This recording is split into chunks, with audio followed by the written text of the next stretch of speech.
అందరికీ నమస్కారం.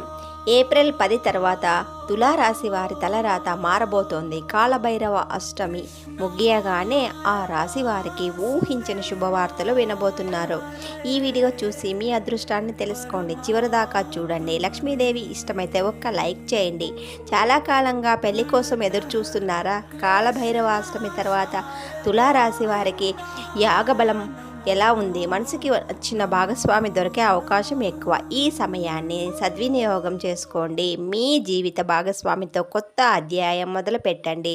ఉద్యోగంలో చాలా కాలంగా ఎదురు చూస్తున్న ప్రమోషన్స్ లేదా జీతాల పెంపు లభించే అవకాశం ఉంది. కొత్త ప్రాజెక్టులు మరియు వ్యాపార విస్తరణకు కూడా ఇది చాలా అనుకూలమైన సమయం. మీ ప్రయత్నాలు ఫలించే కెరీర్లో కొత్త శిఖరాలను అధిరోహిస్తారు. ఏమైనా కుటుంబ సమస్యలు లేదా విభేదాలు ఉన్నా ఈ సమయంలో పరిష్కారం అవుతాయి. కుటుంబ సమస్యల మధ్య పరస్పర అవగాహన పెరుగుతుంది మరియు ఇంట్లో ఆనందం, శాంతి నెలకొంటాయి. మీ కుటుంబ సంబంధం మరింత బలంగా మారుతుంది. ఆరోగ్యపరంగా కూడా తులారాశి వారికి ఈ సమయం చాలా అనుకూలంగా ఉంది. క్రమం తప్పకుండా వ్యాయామం మరియు ఆరోగ్యకరమైన ఆహారం తీసుకోవడం వల్ల పూర్తి శక్తిని పొందుతారు. శారీరక మరియు మానసిక ఆరోగ్యం చాలా బాగుంటుంది. మీరు తులారాశి వారైతే ఈ సమాచారం మీ జీవితంలో పెద్ద మార్పు తీసుకురావచ్చు.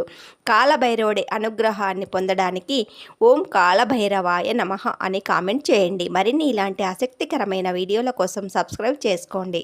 ఒక్క లైక్ చేయండి, షేర్ చేయండి. గోవిందా గోవిందా.